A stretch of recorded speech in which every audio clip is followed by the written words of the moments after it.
Inside this room, all of my dreams become realities, and some of my realities become dreams. What in the wide, wide world of sports is going on here? Alive! It's alive! It's alive! You are listening to The Wilder Ride, getting wilder by the minute. Here are your hosts, Alan Sanders and Walt Murray. And welcome back, everyone, to The Wilder Ride, Getting Wilder by the Minute, a podcast where we break down and celebrate the films of Gene Wilder 1 minute at a time. I'm Alan Sanders, I'm your host. And I'm Walt Murray, your other host. And we are breaking down Young Frankenstein as part of Season 1 of our podcast. And joining us once again, coming into our podcast, welcome back, Susan Delmonico. Thank you for having me. Remind everybody a little bit about what is it you do? I am a personal trainer. So you make people grunt and make noises. Yes, kind of like the monster. Do you ever have anybody that sounds like that, especially guys pushing weight? Guys are the worst, yes. They make those grunting, groaning noises. We probably could clip some of the sounds from my clients and throw in the movie, and you wouldn't know the difference. We should play a game. Is this Peter Boyle? Yes, we could. A random client working out. A disturbing game, but... So, growing up in the 70s, I didn't get a chance to see this in the theater, but one of the very first movies I ever saw in the theater, which has made an indelible impression on me and has pretty much fueled everything about my love of movies, my love of fiction, my love of work, is Star Wars. I saw it in the theater when I was 6.5 years old, and I thought Star Wars was the most amazing thing I ever saw. Such that Christmas, we bought my dad, and it was all black, said Star Wars, the logo on the front, and the back had Darth Vader's head with a starscape. It was a double record album of the soundtrack, the John Williams score. And I just learned to listen to that score because I could relive the movie in my head listening to the score. And I'm bringing that up for only one reason. At the very start of this minute, and technically the horns start to come in at the very, very last millisecond of the last minute, we hear just this couple of horns, real deep and ominous. And all I keep hearing is Ben Kenobi saying, "That's no moon. It's a space station." Dun, dun, dun. And I'm like, oh my God. Obviously, this is not a John Williams score, but it's so close to me. And of course, this truth bomb has been dropped on Dr. Frankenstein. And he looks very slowly over like, what do you mean it's a space station? That's too big to be a space station. But that's what it looks like. And that's what it sounds like in my head because of that music. I think it's the generic in movies, oh doo-doo music. This is the oh doo-doo moment? The oh doo-doo moment. And doo-doo makes another appearance. Yesterday, when we were doing our podcast, I went into some pretty deep detail about some scenes that were cut out of the movie. And a couple of things that I thought would be worth bringing up here. First of all, there was this great joke that we don't get to see in this version because, obviously, it was cut from the movie. But the record that's playing is the voice of Beaufort von Frankenstein, and he is upset about what Victor has done to sully the Frankenstein name. He is really upset about it. And at the and this is, I don't know if Mel Brooks wrote this or Gene Wilder wrote this since they both wrote it together. But I think, and you tell me if I'm wrong, Walt, this seems like such a Mel Brooks moment. The record that's playing with the will and testament of Beaufort von Frankenstein says, "For the path to salvation and repentance must be climbed up the barren mountain of my soul, and not up yours. Up yours, up yours, up yours, up yours." Yeah, that is a classic Mel Brooks. Because it's obvious he's not meaning to say up yours, but the record starts skipping right at up yours. Perfect timing and great writing. Now, I don't know if they had ever recorded this, and I would love to know if there was ever some of these scenes that we could see. Because the stage direction for the voice of Beaufort von Frankenstein is this really, in fact, I'll read right here. Cranks it up, it's an old Victrola, and places the needle onto an already spinning record. It scratches and then begins to play. Voice of Beaufort Frankenstein. deep and majestic. So I'm wondering if they would have found like some really like, very baritone actor, and then to have some of these jokes intercut where he's basically cutting down the family and he can't remember. At one point he says, "What's that kid's name again?" "Oh yeah, okay, and my niece." So he's got these little lines kind of in the recording that he didn't edit. He just left it on the album for the reading of his will. But I did find it interesting that there was this joke about up yours, up yours, up yours.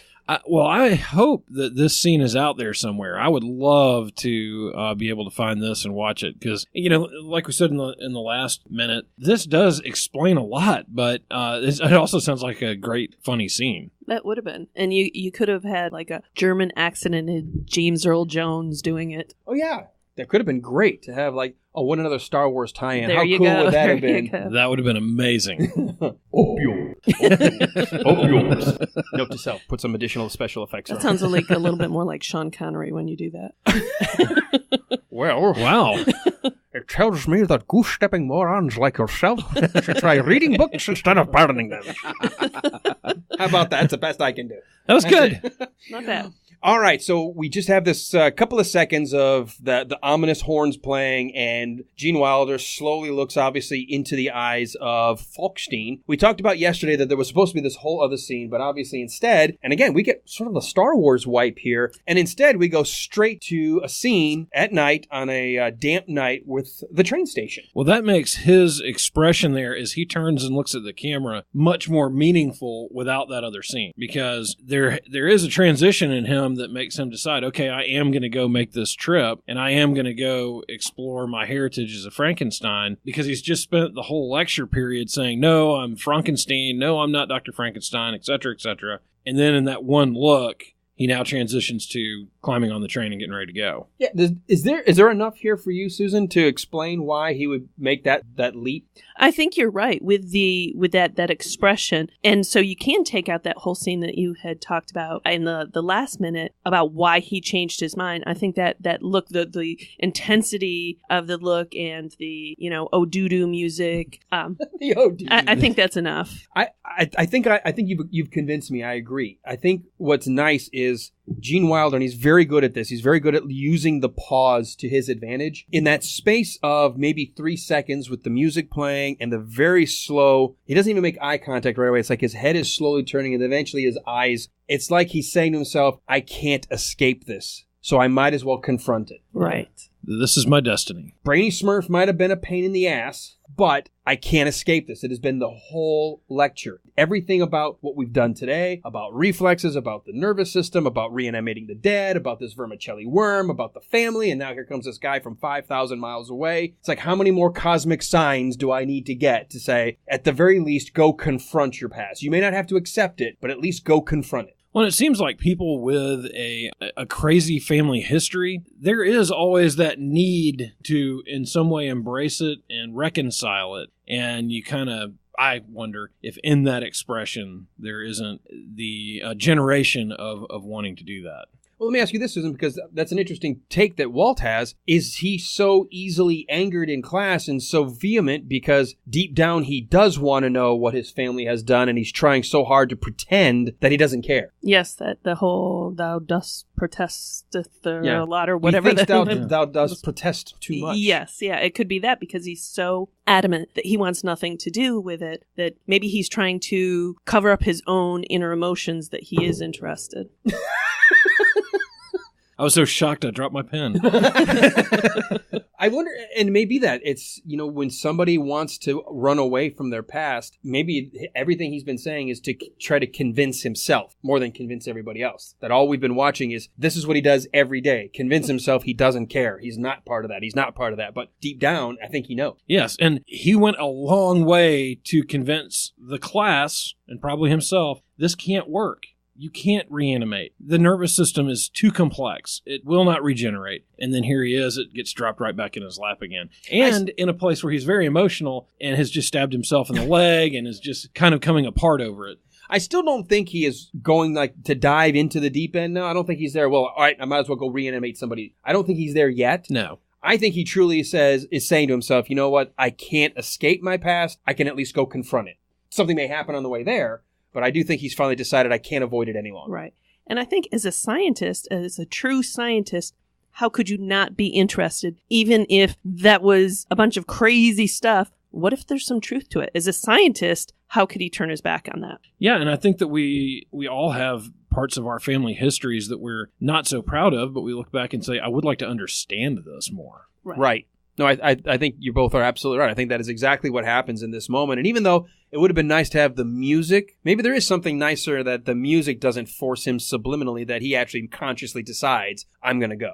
Yeah. I think so. And we're also about to see the next scene, which gives some good insight into his current life versus this Frankenstein heritage. Yeah, now let's move back to the platform. We are actually introduced to a new character, Elizabeth, his apparent fiance, played by Madeline Kahn. The magnificent Madeline Kahn, who just kills this scene. She is great. And I love the whole scene. It reminds me of a film noir type scene. Oh, it's totally done like that. And it's just great. I also love the fact that she plays that character in such a stereotypical old movie style actress. So then when she does have the comedic moments, it's just like they stand out even more. It's jarring. It You're is. expecting to have this really tender, almost like a heartfelt, oh my gosh, honey, I won't see you for weeks. And it's all about, no, not the lipstick, darling. I'm about not the have hair. a party Not to the go hair. to after. And then it's, oh no, not the hair. And then it's, no, not the nails. And it's, oh, taffeta, darling, taffeta. It's like, oh, taffeta. No, taffeta, the dress. It wrinkles very easy.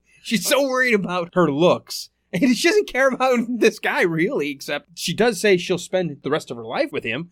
On the platform here, we obviously have several moments here of comedy between these two. I want to remind everybody, and I don't know if you knew this, Susan, I know Walt and I talked about it, that initially Mel Brooks wanted Madeline Kahn to play Inga, the lab assistant, and Terry Garr was being thought of as playing Elizabeth, Really? unless she could do the German accent, but even still, they initially were going to have the opposite roles. That's interesting. But it was Madeline Kahn who said, I'd rather play Elizabeth, which is a much smaller yeah, part. much smaller part. But- well, wasn't this just after, was this after Blazing Saddles? Right after Blazing Saddles. So was she just busy filming that? I'd have to look. Without... I think I remember reading she was involved with another project, but that had been delayed. And because it was delayed, she could work on it. And maybe she was worried about overextending herself. And you're reading the book, so at some point while we're going Finish through the this, book when this we get week, closer, yeah. we might get to some detail. I almost wonder, though, because it has such an impact at the end of the movie of Madeline Kahn's character, which we don't want to give anything away now, but there is a pretty amazing moment, and even a transition into her character. And maybe when she read the script, thought that was going to be a more interesting thing for her to do as an actress, rather than play kind of the vixen lab assistant. Right. Well, and she felt like she fit this part a lot better. And Mel Brooks made the comment that once she started working on this character, he could really see that and that it was a much better choice. But she really fits the role well. She makes it her own. And maybe just even in reading the script and starting to work through it and memorize the lines, that she knew that was the right part for her. Because this scene alone is just worth every minute of the movie. And I am not a romantic comedy. I don't like romance movies and any of that. She just is fantastic here. I mean, both of them play well together, but this is the slap in the face to any kind of romantic comedy ever. Oh, yeah. And she does such a good job. And you can even tell in her voice how she goes from the, oh, Freddie, to, not my hair. She's so worried about getting messed up. But the other crazy part of this minute that I love in their conversation together is she does the not the lips thing, which is great. But then she says, they're talking about how much they care about each other. And she says, you got it, mister, all of me. Yeah. And the line before it, she goes, how do I sum up what's taken me a lifetime to figure out? And her next line is, you got it, mister. All of me. It took you a lifetime to figure that? I think that even though the whole thing is comedy, I think it shows it's not a real close relationship that they have. No. I think this is perfect in a very short time, in basically a minute, which it bleeds a little into the next minute, how shallow and superficial their relationship is. It's just for convenience, at the very least, it's a one-way. Yes. She might be saying yes only because he's the doctor. I think she's a big giant tease. I think so. Well, and I also get the sense that she's a society lady. And Yes. she probably is expected to get married. She's expected to have this kind of relationship with a doctor. So her part of this relationship isn't the passionate, loving type relationship. Right. Hers is a whole different idea. He just happens to fit the mold of what she's expected to marry. So he fits the bill. He's convenient. He'll do. Boy, nothing says love like he'll do. Now, and we can talk about this again because it's going to last for the next minute or so. But Susan, I got to ask you this. Okay. You're about to go away for 10, 12, 14 days. So an extended trip of some kind. And you go to in this case, train station, could be the airport, could be bus terminal, boat dock, whatever, wherever you happen to be going. Space station. Space station. Okay, yeah, so you're Princess Leia. And your significant other is dressed to the nines and doesn't want to have you mess anything up because of this party she's going to later. Would that make you pause and say, wait, I'm about to leave the country for a couple of weeks and you're already set to go hit the streets? It makes me wonder, what does he see in her? I mean, is she just convenient like he is for her? That, okay, I have this beautiful woman that, I'm engaged to, but what does he see in her beyond that? Because he obviously must realize, well, she doesn't want to be intimate in any way. She's just teasing me. What does he see? I mean, as a guy, I have to think he just went, hey, she looks good. She's hot and rich. She's hot and rich. We don't even know if she's rich. I mean, she's wearing jewels, but how do we know that, again, he's the doctor. He might have been showering her with everything she's got. Could be. Well, not to keep changing the subject, but what the heck is that she's wearing on her head? It's some kind of jewel thing, like it's in her hair and then down her forehead. This is not a 70s style piece here. This certainly makes us feel like we have moved back into the 30s. Well, it's like she's wearing her keychain on her head. She doesn't want to lose her keys. I guess. I mean, whatever it takes, right? Well, maybe she wants to keep the part in her hair and it needs to stay there. The keys But I guess this is a typical thing. The guy is oblivious. He just thinks, I've got the hot chick who looks hot. She's got perfect lipstick. She's got perfect hair. She's got perfect nails. She's got a perfect dress. I'm thinking, aren't you suspicious at all? I mean, you're not coming to see me looking nice, but, I can hug you, kiss you, and say goodbye. She's worried about hitting the town the second this guy gets on the train. But she's doing her part of saying goodbye to her fiance, so she's doing what she's expected to do. Look, I went to the train station with him. I did my part, but I have stuff I got to do, so bye-bye. Bye-bye. Yeah, and I guess maybe it just shows how much he's just kind of playing the part, too. That, yes, I'm just a normal person. I do normal things. I have a relationship. He's kind of checking boxes, too. Right. They're both playing a part. They are, and still not emotionally connecting with each other. So at the very end of this minute, she says, I hope you prefer old-fashioned weddings. And he's like, oh, I prefer... I wonder what he's thinking. Missionary. That's probably what he's thinking. I think he just wants some, no matter what. Everybody wants some. Well, he's sure trying. Well, I'm wondering what he's about to say because it ends right here. It's like, I prefer. But he's got that. It's not like, well, I prefer. It's not like he's changing the subject. I prefer to get on this train and never see your weird face again. I prefer to take you right here. I think maybe that's I prefer that we jump into a private car and... If you want to come with me, I'm sure I could afford another ticket. I mean, I did inherit an entire estate after all. I am going to collect. Yeah, I'm going to get my paycheck. So, all right, well, we've got more of this scene coming up tomorrow. We're going to find out a little bit more about this goodbye between Elizabeth and Dr. Frankenstein on the rain-soaked steps of this train station. I guess, even though it's 1974, this is the first time I'm really starting to feel like they're intentionally taking us to the 30s or 40s. It no longer feels like we are in the time when the movie was first put out, which would have established a contemporary setting 44 years ago. But now, obviously, the 70s are behind us. But this doesn't look like a 70s train station. No, not at all. Well, and I was alive in the 70s, and I traveled some of my family. Much. Not until Star Wars.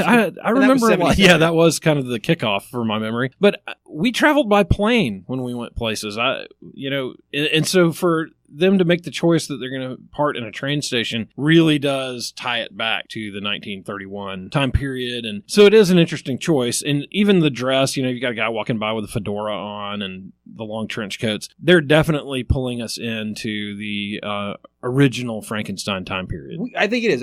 In this very moment, we have been transported. We didn't even realize it. We went in the Wayback Machine, the whole Scooby-Doo, doodle-doo, doodle-doo, doodle-doo, and all of a sudden now, with that one screen wipe from, it's a space station, to the platform, we are suddenly in the 30s. We're in 1931, which is when the original Frankenstein was released. Mm-hmm. One question I had here. It's Johns Hopkins University in Maryland. Where is he taking the train to?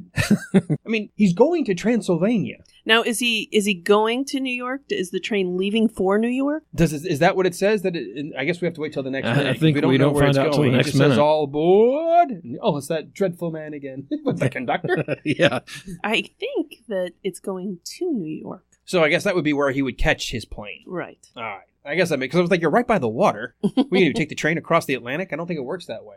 Yeah. Not that I know of. There wasn't that one bridge. It'd be pretty awesome, but so no. All right. Well, I think that's going to do it for minute 13 here. Walt, you got anything else you want to add? No, there's a lot in this minute, but I think we've covered it pretty well. We've unpacked it, but it is still going to continue into tomorrow. We're going to delve further into this interesting relationship between this, I guess, betrothed couple, since they are saying, hey, are you into a traditional wedding? Susan, anything that you want to add? Anything that we didn't touch on for this minute? No, I just want to see what happens next. Well, how about this? Your schedule free tomorrow? It is. Well, I think we can bring her back, get another female perspective on this interesting dynamic between Elizabeth and Dr. Frankenstein. I think we need the female dynamic on this one. If it was left to us. Too much testosterone? Too much. If it was left to us, we would have already devolved into something that would have no longer allowed this to be considered a clean episode.